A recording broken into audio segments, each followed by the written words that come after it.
أعوذ بالله من الشيطان الرجيم بسم الله الرحمن الرحيم سبح اسم ربك الأعلى الذي خلق فسوى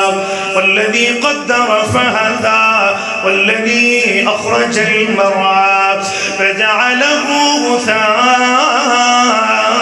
أحوى سنقرئك فلا تنسى إلا ما شاء الله إنه يعلم الجهر وما يخفى ونيسرك لليسرى فذكر إن نفعت الذكرى سيذكر من يخشى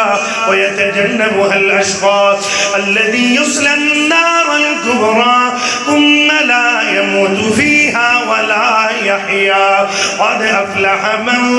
تزكى وذكر اسم ربه فصلى بل تؤثرون الحياة الدنيا والآخرة خير وأبقى إن هذا لفي الصحف الأولى صحف إبراهيم وموسى